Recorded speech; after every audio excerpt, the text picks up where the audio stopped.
September 23, 2023. Pagbasa gikan sa santos nga ebanghelyo sumala ni Lucas. Daghang mga tawo gikan sa kalungsuran nangadto kang Hesus ug sa nakapundok na sila iyang gisulti kining sambingaya. May usa ka tawo nga miadto sa uma aron pagbugas og mga binhi. Samtang nagsabot siya, pipila sa mga binhi nahulog dinha sa agianan, diin gitunob-tunuban kini sa mga tao o gituka sa mga langgam.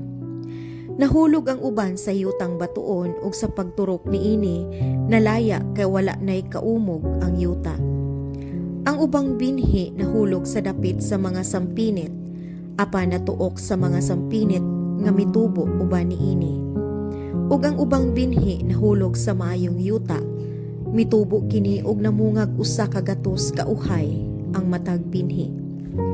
Unya midugang si Hesus sa pag-ingon, "Busa pamati kun may dalunggan kamo." Nangutana ang mga tinun-an ni Hesus unsay buot ipasabot sa maong sambingay.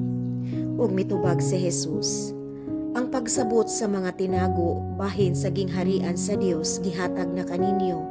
Apan sa uban gihatag kini pinaagig sambingay aron kun mutan-aw sila dili makakita ug kun mamati dili makasabot."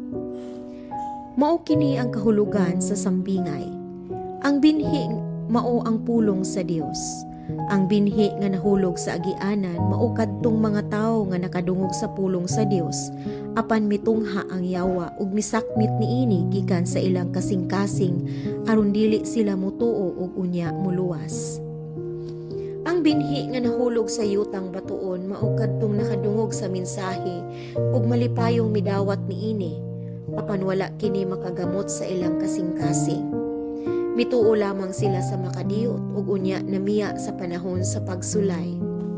Ang binhi nga nahulog dapit sa mga sampinit mao kadtong namati sa pulong sa Dios. Apan ang mga kabalaka ug mga bahandi ingon man ang mga kahilayan ni ining kalibutana, mituo kanila ug wala gayud sila kahinugig bunga.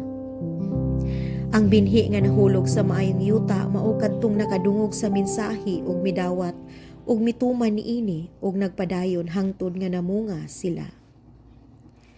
Ang ebanghelyo sa Ginoo. Daygon ko ikaw, O Kristo.